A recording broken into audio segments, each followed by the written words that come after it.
Welcome to City Week, ladies and gentlemen. I am your host, Alton West. Today I will have a guest on from the Troup County School System, along with a guest from the LaGrange Fire Department. So stay tuned for those interviews coming up in just a moment.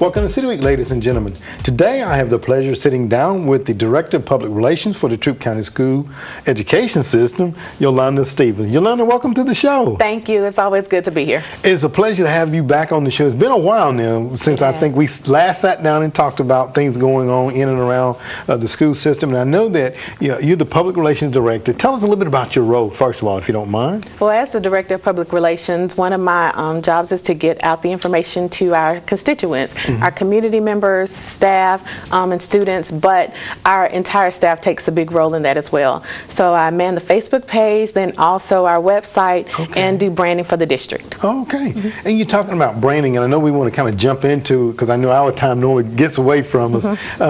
There's a lot of things going on. Talk about some of the things that are new in the school system this year. Well, we have a lot of things that start off, and one of those that we're doing, and it's really a build. It's not just a complete change or something new. It's a build upon some things that we started last year, and that's helping change our culture. We're digging into having rigorous curriculum and relevant learning and building relationships with our students, which helps build and cultivate a culture. We started about a year and a half ago with a group called the International Center for Leadership and Education, and we had them come into our school system and really go into the classrooms to see if the students were engaged, to see how the teachers were teaching, to make it more relevant to our students, because we find if it's more relevant, then they'll want to come to school and they'll want to learn more. On top of that, we also did something we call We surveys, and that was conducted by the ICLE group as well, because we had to have a checkpoint of where we currently were. Some of those questions that we asked in the We surveys were, let me look right here, do you feel your teacher knows your interest outside of school? We also asked, do you feel your teacher has high expectations of you? So those were some questions for the students. We also had one for the parents, for the community, and then also for our staff. So when we looked at that data, we wanted to see, where do we need to start? What do we need to do? And so the rigor, relevance, and relationships were built out of those We surveys, and then out of the ICLE group coming into the classrooms to see how everything was. Okay, sounds exciting. And you're talking about the We surveys, and I want to have you back on so you can kind of give us some of those numbers, how those surveys panned out, if you don't mind. I think it's quite interesting. And you talked about the culture of things. And when we talk about that, I know that most of the times our kids are, they got the little spinny thing, and they got the video games. The fidget spinners. The fidget, thank you. Fidget cubes. The fidget cubes, right. Our kids are more hands-on. And when you talked about the relevance, how do you see them best learning? Is it hands-on or is it audio? Well, all students are different. And that's the point of this. All students are different, and we want to teach them to the way that they learn the best. Some students do work better with fidget cubes or fidget spinners, and some of our classes actually purchase, some of our schools actually purchase fidget spinners and fidget cubes for students. We also have interactive seating, not where you go into a classroom and you just see desks and chairs, but some have the exercise balls. There are some seats that are wobbly seats, so our students can have that movement throughout the day. So there's different type of interactivity that's not just the fidget spinners, not just the different seats, but it brings about a different culture and atmosphere in the classroom, which makes it more engaging for our students. Okay. Boy, times have changed from going to sit down and get in a row. Yes, it has. Learn, right? Even in some of our high school biology classes, they have couches. Who would have thought they would have couches in a high school biology class? And so it makes a very interesting space where they can break up into small groups, but then they can also come together and have big group learning. And it just makes it more engaging and interesting for the students and for the teachers. Absolutely. And talking about these various things, the rigor, the relevance, and the relationships, how have you, and I know it's early right now, so you may not know the answer, but I'm going to ask anyway, how have you seen that impact the attendance there at schools? Well, that's one thing that we are going to focus on this year as well, on top of rigor, relevance, relevance, relationships, and literacy, which Nicole Kennedy is going to talk about later, we're also focusing on attendance. So attendance is one of those things where it hasn't been on the back burner, but we're looking at some internal and external factors to see what impacts attendance. And one of those things that we had to do was ask questions of our schools. What does attendance look like? How are we letting parents know that their students or their child is missing school? What checkpoints do we have early on to make sure that students are coming to school? But that also plays back into the culture of making learning engaging for the students, because if they're not engaged, they may not want to come to school. That's right. Now, I want to share some information about attendance. One of the different things that we had this year that our board voted for as a policy was for 7 or more unexcused absences, a student will lose credit for that class. Whoa. And that's for high school. If there are 7 or more unexcused absences, a student will lose credit for that class. Now, we didn't just come up that by juggling things in the air. We actually surveyed our high schools and said, how many students do you have that miss 7 or more days? And the numbers that came back were staggering. I want to share those with you. Sure. Okay? You ready? Yeah, I am. Okay. Well, first we asked LaGrange High, and they said that 31% of the students miss 7 or more days of school. 31%. 31%. At Troop High, 36% of the students miss 7 or more days at school. And at Callaway High, 40% of the students miss 7 or more days unexcused. Now, if we translate that over into business, what does that look like if you have 31% of your workforce that's not there that day? Right. There are gaps. That's right. There are gaps in what you do as a business. It's the same thing with learning. There are gaps in learning that you may not be able to go back and catch up on. And to help students be successful, not that we don't want this to be punitive. We want to help students be successful, help them build those soft skills while they're young, while they're learning. So when they do go out into business, when they do go into college, that they have those tools. They're used to getting up. They're used to being on time. They're used to being in attendance. So they can learn along the way as well. And believe it or not, we hear from our businesses around the area, manufacturing and alike, that we need people to show up. We need people to come to work. And if they don't come to work, then they're penalized by maybe not having a job. That's right. So if our students learn that while they're in school, that's something that they don't have to worry about when they get out. Absolutely. Those are some staggering numbers there, percentages as far as, days that they miss, and it's so important. Let me ask, as we get ready to close out, I told you I knew our time was going to slip away. How is the word getting out about this to the parents, Yolanda? Well, we started a few weeks ago. September is actually the Attendance Awareness Month, but we felt the need to start early as a district to inform our parents. We're doing it through Facebook posts, on the website, and then our schools, they are really getting the word out. If they look on syllabuses, parents should have seen on the syllabuses where it says about the 7 or more days unexcused. But then also, some of our schools have some very unique ways in encouraging attendance. Again, not to be punitive, but encouraging. For example, Troop High School, they just announced that they're giving away a car. And their partner, City of LaGrange, they are giving away a new car for a student who has good attendance, good behavior, and they're doing it at the end of the year. So there are carrots like that that's really encouraging students to be there and be there on time. Absolutely. And that's part of that culture change as well. Okay, awesome. And I told you our time was going to slip away from them, but there's so many great things that are going on in our school system.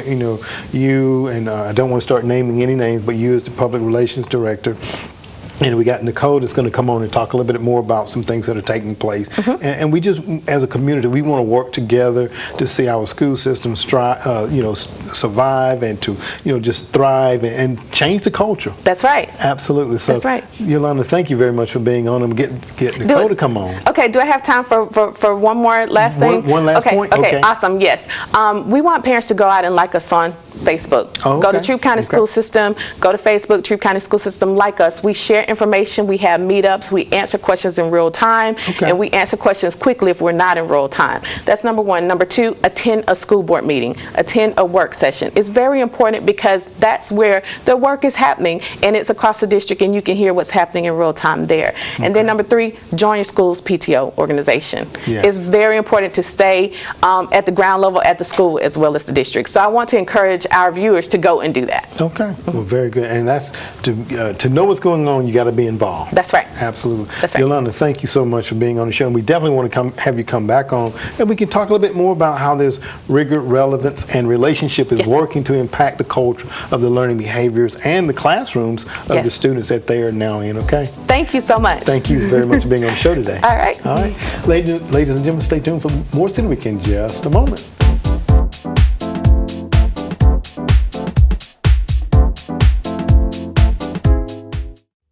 Troup County Schools. A place where you can learn and grow. A place where teachers care. A place where family and school come together. A place where learning matters. A place preparing students for a bright future. Whether going to college or into the workforce. Troup County Schools, preparing students for success today.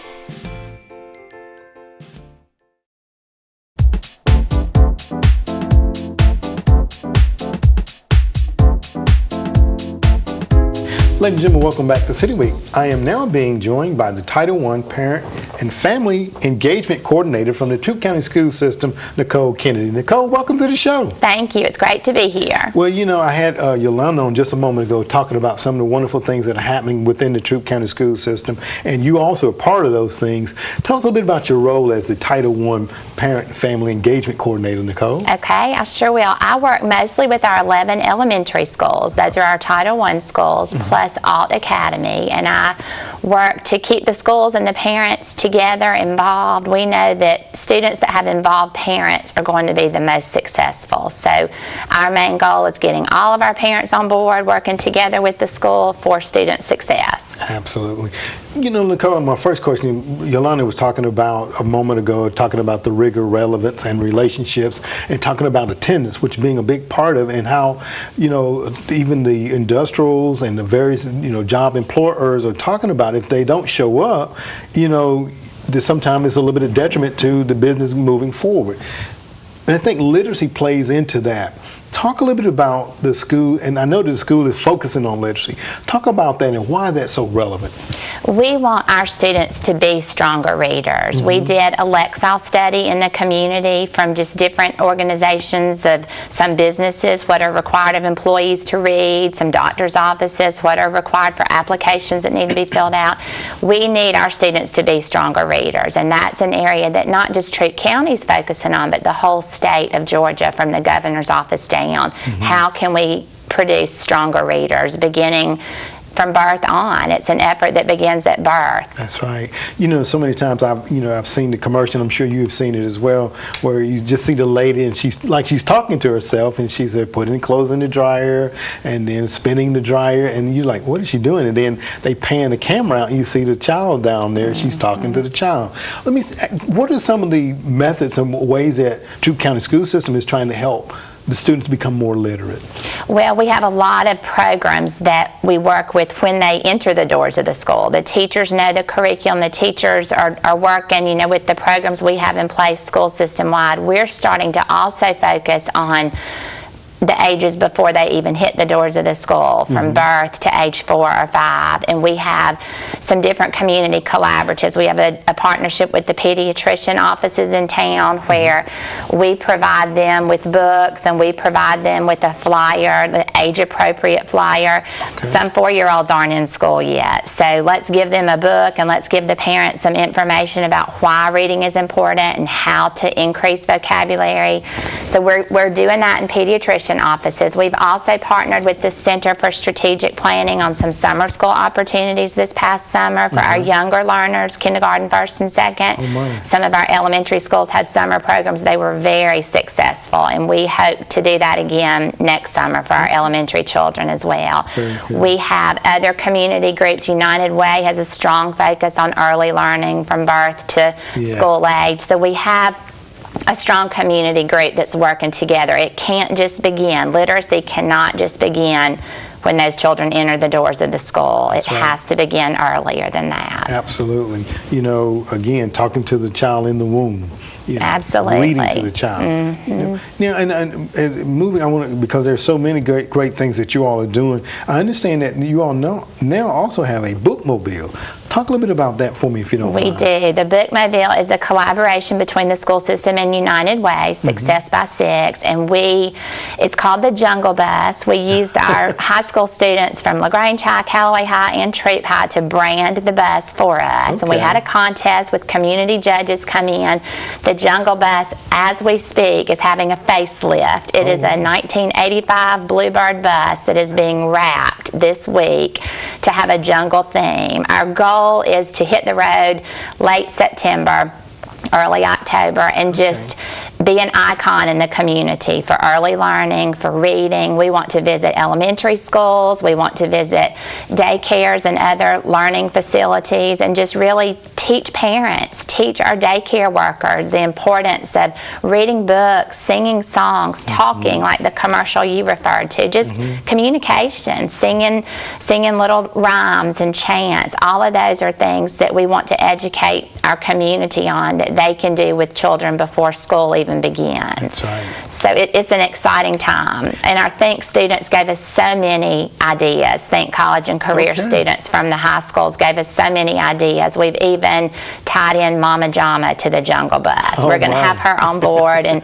she's one that they all know and love and see already as an icon for literacy and growing as a reader. So it'll be exciting. It will be. Talk about how the funding, because I heard you talk about the ideas came Think Academy, all the high schools and stuff like that. How's the Bookmobile funded? The funding was a tricky part. We applied for 2 grants, and we were so excited to get both of those. One grant was one United Way applied for through Rotary, so we're very grateful to our Rotarians for helping us with that grant. And then we also applied for a grant through the Governor's Office of Student Achievement. As I said earlier, literacy is a huge focus for our entire state. We want our Georgia readers to be stronger and to increase their Lexile numbers, so the Governor's Office had a grant called the Tiny Innovation Fund, and we applied for that grant and got all of it. It was a $10,000 grant, so we were thrilled for that one as well. And that's helping us with our transportation costs, you know, because Troup County is a vast community with Hogansville, LaGrange, West Point, so we'll have money for 2 years for transportation cost and for purchasing the books. The Bookmobile is not going to be a typical Bookmobile like you and I would have remembered growing up, where you check out a book and you return it. We're giving away books. They're going to be book giveaways, because a lot of the places we're going to go, we might not get to once a week. You know, it might be once a month that we visit, but we want that bus to be at community events like the Chili Cook-Off, Sweetland Friday night movie nights every now and then. We want to pop in at all the elementary schools and the early learning centers, just to increase awareness on the importance of literacy. Very good. Nicole, let me ask this question. Our time is gone, but let me ask this question real quick. If there were some viewers that were watching this and wanted to donate books to the Bookmobile, is that an opportunity? Absolutely. They can contact the school system, definitely. Stay on touch through Facebook and through the website as well, but contact the school system and they'll put you in contact with me. Thank you. Give them the number where they can reach you, if you don't mind. 706-812-7900. Nicole Kennedy. All right. Well, Nicole, you, Yolanda, and all the other men and ladies in our school system, we want to thank you for what you're doing for our youth, preparing them for today and tomorrow. So thank you all very much, and thank you for being on the show. And we definitely want to come back and just see how successful the Bookmobile and the rigor, relevance, and relationship, how that's going as well, too. All right. Thank you for being on the show. Thank you. Ladies and gentlemen, stay tuned for more City Week in just a moment.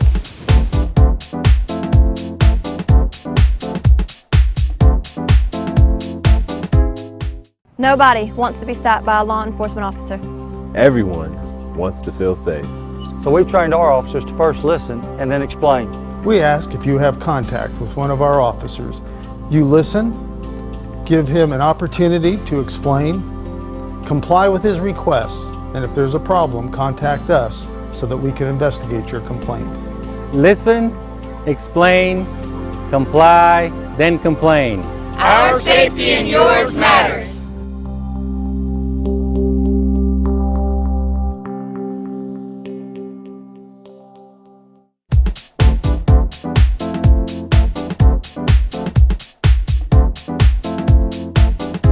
Welcome back to City Week, ladies and gentlemen.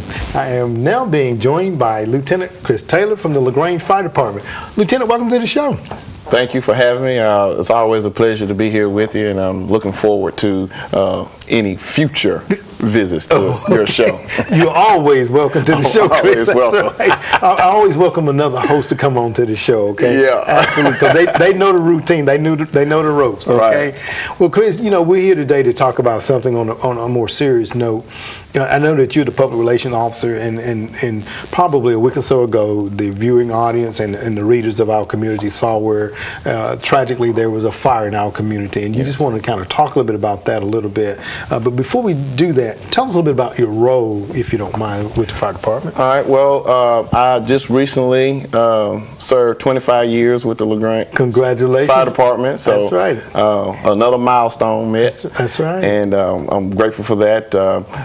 I am the Senior Public Information Officer for the department. I'm also coordinator of our Public Education Division. So I wear many hats. So just depending on what the topic is, lets me know what role I'm going to have. That's right. And what day, right? And what day, exactly. That's right. Well, very good. Well, congratulations. I saw that. And you said 25 years, and I'm telling my age, I remember when you was still just that little kid riding a bike. Yeah. Okay. But now, seriously, on a more serious note, Chris, we're thankful for the men and women in blue and uniforms to protect and serve our community, but sometimes there are those sadder moments in our community where we lose a citizen to a fire, and sometimes it can be prevented. Yes. The tragedy that happened here recently is one that we want to talk about, and in most cases we think it could have been prevented. Talk a little bit about that, if you don't mind. Yeah. Any fire is prevented.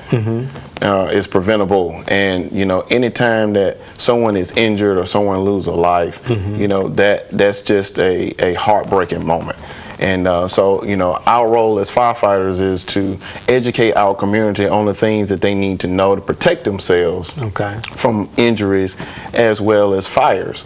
And so I'm here today to since you talked about the fire fatality, and we want the community to lift that family in prayer. But today I want to talk a little bit about the use of medical oxygen. Okay. In our fire fatality, we had a fire fatality that was due to a fire that was associated with medical oxygen and smoking materials. And so today I want to just kind of reach out to the community and all our viewing audiences, about the use of medical oxygen and also some of the dangers that is associated with medical oxygen. Okay, well, yeah, just go ahead and jump into it, Chris, before our time gets away. You see people with the tanks and everything. Talk about how that should be utilized in the home properly, if you don't mind. Okay, well, when and before I get to that, let me give you a statistic real quick. Okay. And this is from the National Fire Protection Association. It dates all the way back to 2006. A study of medical oxygen therapy in the homes. There is up now to date millions of people that are on oxygen therapy in the home. Okay. And with that being said, like you mentioned about the tanks, there are tanks that are stored. You have your different size portable oxygen cylinders that those patients are using. And so, but with that being said, there are some other things that they need to take in consideration. The safety use of medical oxygen, especially for those who smoke. Okay. One of the most important things is to make sure that we educate those who are on home oxygen therapy about the dangers that can be associated with it, especially if they have smoking materials near oxygen, if they have their oxygen cylinders stored too close to heat surfaces and things of that nature, especially like space heaters and whatnot. So they need to store them in places where at least a minimum of 5 feet away from heat sources and electrical sources. Okay. So, but with that being said, there are a lot of people who, and a lot of people know other people who are on medical oxygen and they smoke. And according to the facts that I've received in doing my research, there is no safe way to smoke in a home. Especially if you're using oxygen, right? If you're using oxygen, exactly. So those individuals who are on medical oxygen for health reasons should never smoke. Right. Because when you're taking a big risk at that point. And believe it or not, there are a lot of burn injuries associated with, individuals who are on medical oxygen and smoke. And I don't have that statistic, but it's alarming to know that, that many people are being hospitalized because of that. So we want to make sure that we share with our viewing audience that medical oxygen has its place, but don't put it in a situation where it can be dangerous or it could cost your life.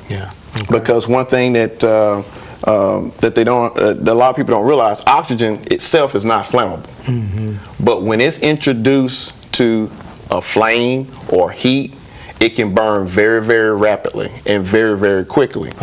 And those individuals who are on medical oxygen, if they have anything like a leaking tube, or if they have other equipment breaches in the presence of oxygen and a heat source, then that fire has all the oxygen that it needs to spread very, very rapidly and become a major fire. And in some cases, people are injured or become fire victims. Absolutely. Chris, sad situation there, but we do want our viewing audience to remember, safety zone, keep it out of the, within 5 feet away. And Chris, our time always escapes us so quickly. And this is a serious matter. I do want to have you come back on and talk a little bit more about that, because I think, the more informed we can, more information we can get out to our viewing audience, the better we are as a community. So I want to thank you very much, and again, thank you all for what you do. Yeah, and I just, like I said, just want the community to just think about those individuals that are family members or friends that are on medical oxygen that may smoke. Educate them on the dangers and make sure that they store their oxygen cylinders, properly away from heat sources. And I did want to mention real quick that we are partnering with the State Fire Marshal's office to get a statewide, message out there about the use of medical oxygen and the dangers that are associated, because there have been 2 fatalities that I know of so far based on information from the State Fire Marshal's office as it relates to medical oxygen and smoking material. Well, we definitely want to have you guys come back on and talk about that too. Again, because prevention is the key. And education helps in that prevention method as well. Chris, thank you once again for being a guest on the show today. And again, you have an open door policy to come back anytime. Thanks, I appreciate it. All right. Ladies and gentlemen, stay tuned for more City Week in just a moment.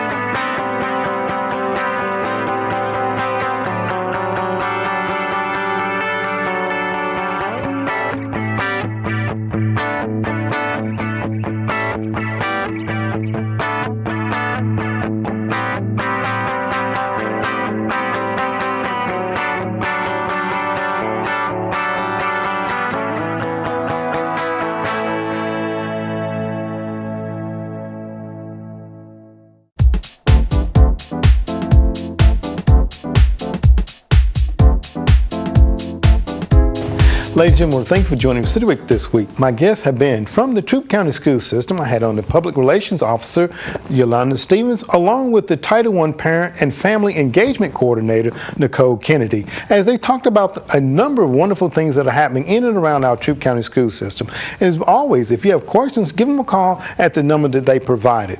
Also, ladies and gentlemen, I had on from the LaGrange Fire Department, I had on the Public Information Officer, Lieutenant Chris Taylor, as he talked about the dangers of some medical oxygen and the use in the homes. So by all means, if you have questions for Lieutenant Taylor or any of the firemen, please give them a call, ladies and gentlemen, as we want to protect all of our citizens in Troup County and surrounding areas.